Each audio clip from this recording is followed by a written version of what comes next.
Oi, meus queridos, tudo bem? A nossa aula hoje de saúde mental, a gente vai trabalhar um pouco sobre alguns tipos de transtornos mentais. Então, o que são os transtornos mentais? Segundo a Organização Mundial de Saúde, transtorno mental e comportamental são condições caracterizadas por alterações doentias de pensar ou do humor e do comportamento associado à angústia expressiva ou deteriorização do funcionamento psíquico global. Então, quando a gente fala em transtorno mental, dá para entender que transtorno mental são disfunções no funcionamento da mente, né? Ou seja, pode afetar qualquer pessoa, em qualquer idade, qualquer sexo. São provocadas por alterações complexas do sistema nervoso central. Então, um comportamento anormal ou um curto período de anormalidade não significa que uma pessoa tem um transtorno mental, né? Ou de comportamento. Então, para que seja considerado um transtorno, esses comportamentos eles precisam ser persistentes, geralmente maiores de 6 meses, e causar uma certa perturbação funcional do indivíduo. Então, transtorno mental são doenças de difícil diagnóstico, porque levam um determinado tempo para que o paciente tenha o diagnóstico correto. Em algum momento da nossa vida, a gente tem algum tipo a gente apresenta algum sintoma que é comum nos transtornos mentais, mas não significa dizer que a pessoa sofre de transtorno mental. Por isso a importância em ser avaliada e ser acompanhada por esse período para ser diagnosticada. Então, um transtorno mental, gente, na verdade, ele é uma perturbação mental, né, caracterizada por episódios contínuos de psicose. Então, o que é comum quando a gente fala em transtorno mental? Quais são os sintomas mais comuns? As alucinações, que é aquela mania de ver e ouvir, né? Delírios, que são concepções falsas, são convicções falsas que as pessoas apresentam, e também uma desorganização de pensamento. Então, a pessoa com transtorno mental, ela pode apresentar todos esses sintomas, né? Que são sintomas comuns em quase todos os transtornos mentais. Quais são os tipos de transtornos mentais que a gente tem hoje? Temos vários, mas hoje vamos trabalhar um pouquinho sobre a esquizofrenia, que é um tipo de transtorno marcado pela percepção e confusão com realidade. Ou seja, a pessoa com a esquizofrenia, ela é marcada por momentos de perseguição, momentos de calmaria e momentos de surto psicótico. O transtorno bipolar é um tipo de transtorno em que a pessoa tem ciclos variados de humor. Uma hora está com embotamento afetivo, bem depressivo, outra hora está em uma crise de ansiedade bem grande. E o TOC, que é o transtorno obsessivo compulsivo, que é a tendência de se ter pensamentos persistentes, como, por exemplo, mania de repetição, mania de limpeza, né? Então, são exemplos de TOC. A esquizofrenia. Então, a esquizofrenia ela é uma doença psiquiátrica mais angustiante e incapacitante de todos os transtornos mentais. Geralmente é uma doença que começa na adolescência, tem início na idade adulta e pode se manifestar desde a infância até os 40 anos. Então, quanto mais cedo essa doença se apresenta, pior é o prognóstico.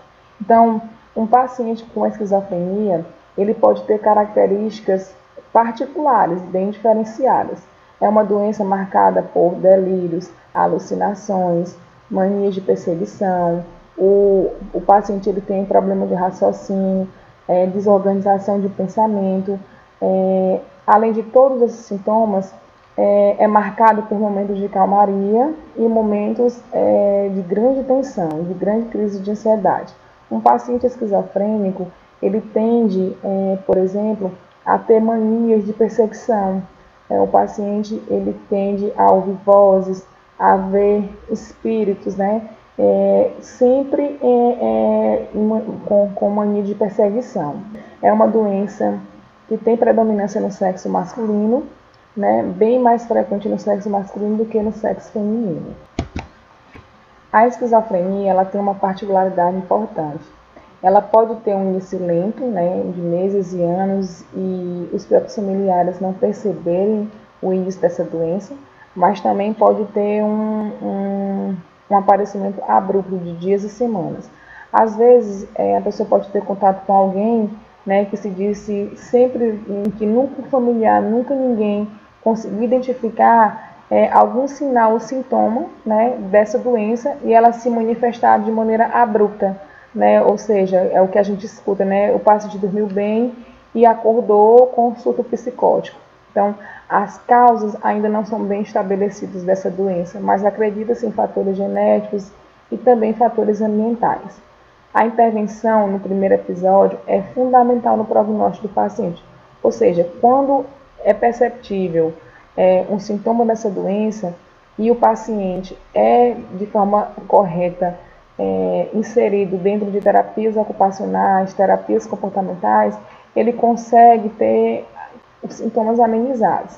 Então, de acordo com o Ministério da Saúde, cerca de mais ou menos 30% das pessoas que sofrem de esquizofrenia conseguem ter remissão completa dos sintomas, ou seja, não é fácil viver sem apresentar os sintomas dessa doença. Por isso que os pacientes que sofrem de esquizofrenia fazem uso de várias medicações, tanto medicações depressivas como medicações para crises de ansiedade, porque quanto mais ansioso a pessoa está, mais rápido e fácil aparecem os sintomas da doença. Então, como eu falei há pouco, né, cada novo episódio faz com que o paciente fique cada vez mais desorganizado e cronificado. Ou seja, é uma doença de difícil diagnóstico. Quanto mais cedo, né, você descobre a doença, maior é o risco da cronificação dela, porque os pensamentos vão se intensificando, né, o paciente vai tendo crises recorrentes e crises mais fortes. Nos homens costuma ser mais precoce do que nas mulheres, até porque, como eu disse também, é uma doença que aparece mais no sexo masculino. É difícil sim dar o diagnóstico dessa doença. Transtorno mental, dar um diagnóstico de transtorno mental não é uma tarefa fácil devido aos sintomas serem bem parecidos. Às vezes, algum sintoma diferencia um transtorno do outro. A esquizofrenia, por exemplo, ela é marcada por episódios de alucinações e delírios, além de dificuldade de concentração e raciocínio. É necessário aí mais ou menos uma presença de sintomas em mais ou menos 6 meses no mínimo. Claro, isso não é bem uma regra. O Ministério da Saúde, como a gente falou, às vezes o paciente passa uma vida toda sem apresentar um sintoma e pode ter um surto psicótico da noite para o dia. Então, de acordo com as características dos sintomas que a pessoa vem apresentar, o médico pode sim dar esse diagnóstico precoce da doença. A esquizofrenia, ela é uma doença que pode ser dividida em alguns tipos. Por exemplo, a esquizofrenia ela pode ser do tipo paranoide, que é um tipo de esquizofrenia em que é marcada por delírios tipicamente persecutórios ou grandiosos, ou ambos, né? Sendo que os delírios eles podem ser múltiplos, ou seja, o paciente ele tem a mania de perseguição, ele ouve e vê, né, pessoas o perseguindo, ou também pensamentos bem grandiosos. Um exemplo bem marcante da esquizofrenia paranoide pode ser visto no filme Uma Mente Brilhante, em que o ator principal do filme ele tem delírios bem grandiosos, tipicamente grandiosos, né, que marcam esse tipo de esquizofrenia. As alucinações, em geral, elas estão relacionadas ao tipo de delírio, ao tema do delírio. A pessoa apresenta ansiedade, raiva, afastamento e também tendência a discussões.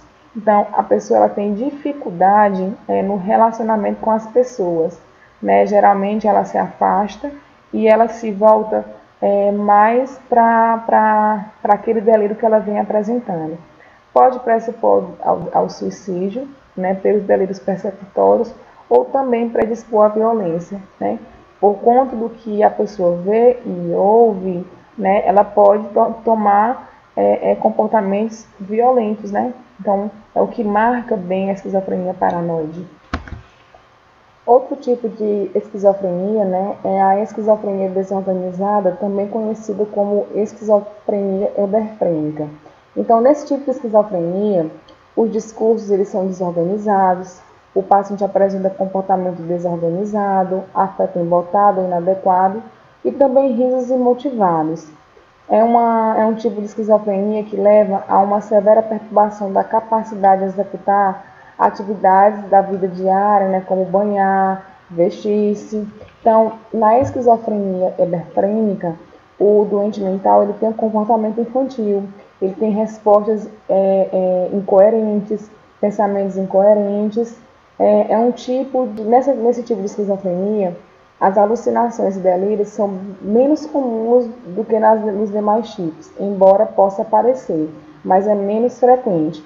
É um tipo marcado mais pelo embotamento afetivo, que é o que leva ao doente a ter comportamentos que vão desde o embotamento até comportamentos sem explicação, como por exemplo rir de maneira imotivada sem ter motivo algum. Então, nesse tipo de esquizofrenia, o doente ele tem um comportamento imprevisível, ele tem afeto superficial, ele não tem um bom envolvimento social com as demais pessoas.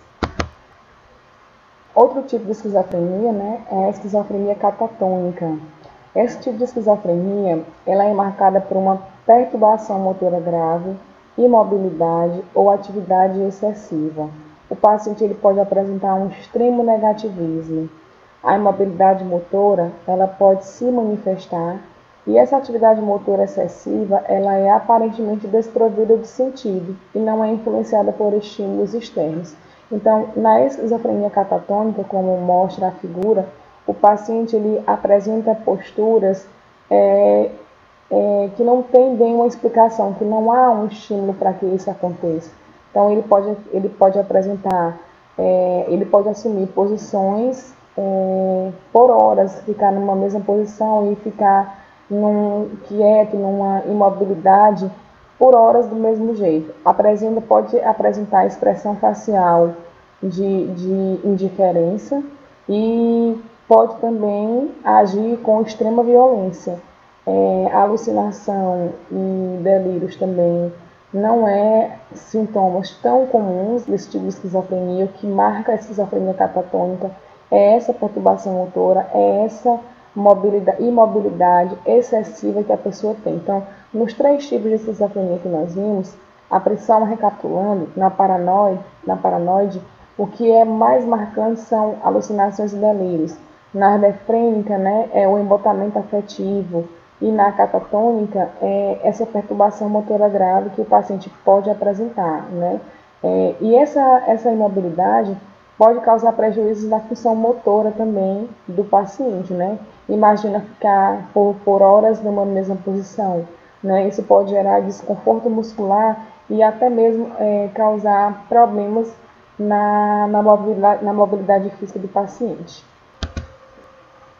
E como tratar a esquizofrenia? Então, a esquizofrenia ela é uma doença que não tem cura, né? Mas apesar de não ter cura, o doente ele pode levar uma vida, né? Levar uma vida saudável através do tratamento que é feito geralmente com a base de medicamentos antipsicóticos. Também o tratamento ele envolve, além das medicações, envolve a psicoterapia e também a ajuda familiar. Então, são ações importantes que vão ajudar a pessoa que sofre de esquizofrenia a tentar viver uma vida mais saudável. Então, esse tipo de tratamento vai ajudar o aparecimento de novos sintomas, né? Vai tentar amenizar alucinações, delírios, comportamentos de perseguição. E, embora não tenha uma cura para a doença, o tratamento ele é bem positivo. A reabilitação ajuda a reinserção do doente dentro da sociedade. Então, para tratar a esquizofrenia hoje é uma doença bem tratada nos centros de atenção psicossocial, que são os CAPs, né? Então, o paciente ele é acompanhado pelo psicólogo, ele é acompanhado pelo psiquiatra, é acompanhado pela equipe multidisciplinar, né? Que ajuda, no caso, ajuda o paciente a desenvolver novas habilidades, né? Ensina a família a ajudar o paciente a minimizar os sintomas e também ajuda o próprio familiar a conviver com a doença que até então para ele ainda é um estigma social também, né? Uma doença que gera mudanças dentro do ser familiar. Bom, gente, obrigada. Espero que vocês tenham compreendido um pouquinho sobre os tipos de esquizofrenia, né? Que é uma doença, é um dos transtornos mentais, a meu ver, o que mais gera angústia no seio familiar, para o próprio paciente e até para a gente, profissional de saúde, né? Conseguir identificar e tratar de maneira correta.